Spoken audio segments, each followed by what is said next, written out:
नमस्कार दोस्तों, आप सभी का हमारे YouTube चैनल पर हार्दिक स्वागत है और मैं हूं डॉक्टर पंकज। दोस्तों, आज बात करने वाले हैं पोर्चुलाका के बारे में। और पोर्चुलाका के बारे में आज हम आपको A to Z जानकारी देने वाले हैं। दोस्तों, पोर्चुलाका का जो स्टम होता है बहुत क्रंची होता है और ये नॉन वुडी होता है, इसलिए ये इरेक्ट पोजीशन में नहीं होता है। तो इसमें दिक्कत ये आ जाती है कि जब ये पौधा बहुत अच्छी तरीके से बढ़वार पकड़ लेता है तो ये वाली कंडीशन हो जाती है, जैसा कि आप देख पा रहे होंगे। दोस्तों, पोर्चुलाका को मॉस रोज के नाम से भी जानते हैं और इसकी फैमिली होती है पोर्चुलाकेसी। हिंदी में या लोकल लैंग्वेज में इसको 10 बजिया या 9 बजिया के नाम से जानते हैं। और ये बहुत हार्डी प्लांट होता है, कैसे भी इसकी कटिंग तोड़ के आप लगा दें तो ये चल जाती है और किसी भी सीजन में लगा दें तब भी चल जाती है। लेकिन 9 और 10 बजे के आसपास इसमें बहुत बेहतरीन तरीके से फ्लावरिंग होती है। बहुत सारे इसके कलर्स भी आते हैं। कुछ वैरायटी के बारे में हम आज आपको बताएंगे। दोस्तों, जो सबसे कॉमन वैरायटी है वो है पोर्चुलाका ग्रांडिफ्लोरा।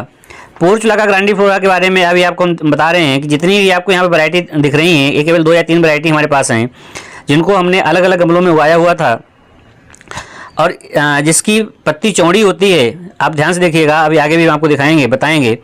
जिसकी पत्ती चौड़ी होती है और उसकी टिप नुकीली नहीं होती है, दोस्तों उसका नाम होता है पोर्चुलाका पर्सलेन। दोस्तों, ये जो हाथ में पकड़े हुए वैरायटी है यही पोर्चुलाका पर्सलेन है। और ये बहुत सारे कलर्स में आती है, मल्टी कलर्स में आती है। रेड कलर इसका होता है, वाइट कलर भी इसका होता है। इसके कलर माने इसको कह सकते हैं कि एक हाइब्रिड वैरायटी होती है। दोस्तों, इसके अलावा एक वैरायटी होती है पोर्चुलाका ओलेरेसिया। ये भी एक कॉमन वैरायटी है। तो दोस्तों, इसको आप नर्सरी से भी ले सकते हैं और अगर आप किसी दोस्तों के साथ में दोस्तों के यहाँ अगर उगी हुई है तो आप वहाँ से भी ले सकते हैं। दोस्तों, एक वैरायटी और होती है पोर्चुलाका अम्ब्रेटिकोला। तो ये भी एक वैरायटी आप लगा सकते हैं, लेकिन हमारे पास 2 ही 3 वैरायटी हैं। एक तो पोर्चुलाका पर्सलेन और दूसरा पोर्चुलाका ग्रांडिफ्लोरा और तीसरा पोर्चुलाका ओलेरेसिया। दोस्तों, जब आपके पौधों में बढ़वार ज़्यादा हो जाए तो आपको क्या करना है कि सारे जो पोर्चुलाका हैं इनको काट लेना चाहिए। दोस्तों, ये वैरायटी हमारे हाथ में पर्सलेन वाली वैरायटी है और इस प्रकार से सभी की कटिंग करते रहना चाहिए। अगर आप टाइमली इसकी कटिंग या प्रूनिंग करते रहते हैं तो ये बेहतर तरीके से चलती है और बहुत सारे फ्लावर देती है।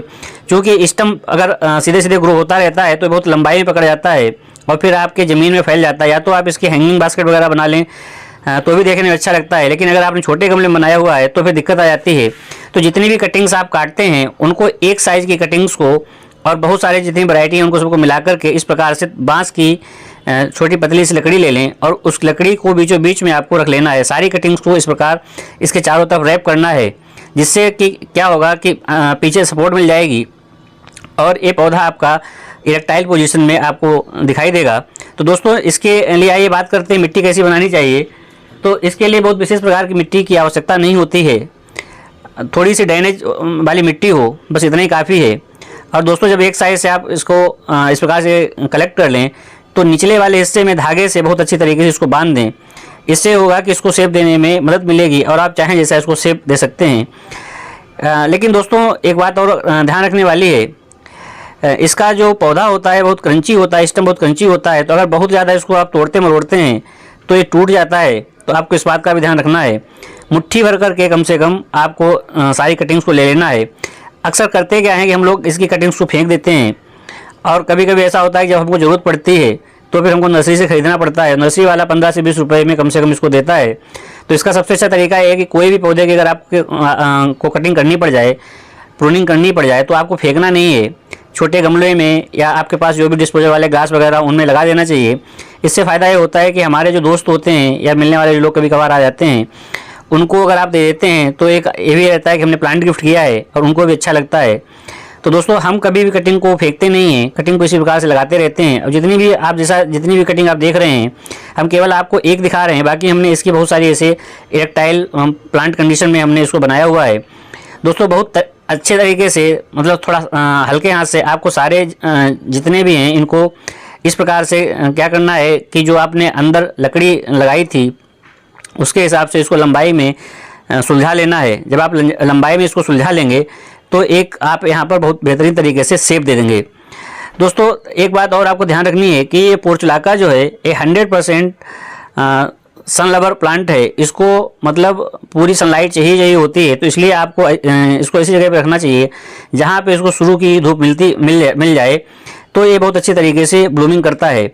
लेकिन दोस्तों यहाँ पे एक और दिक्कत ये हो जाती है कि जो लोग ऑफिस नौकरी करने वाले लोग होते हैं, जो सुबह 9-10 बजे निकल जाते हैं, वो इनके फ्लावर्स को एंजॉय नहीं कर पाते हैं। तो संडे को अगर मान लिया सब दिन नहीं कर पाते हैं तो संडे को आप बिल्कुल देखें।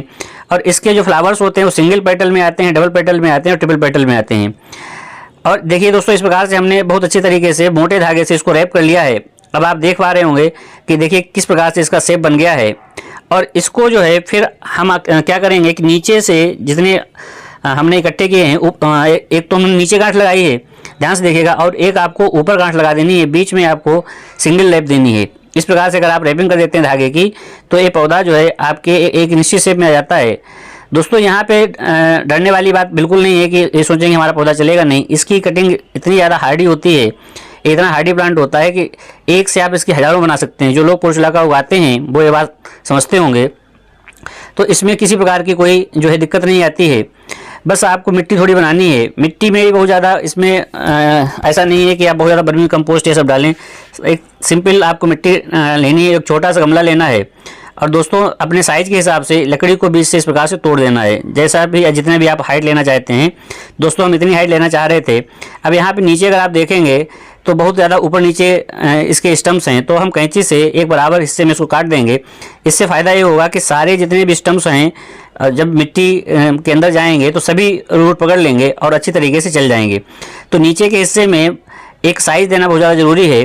और ऊपर आप जितनी हाइट लेना चाह रहे हैं उस हाइट से लेने के बाद में एक्स्ट्रा इसको जो है इस प्रकार से काट देना है।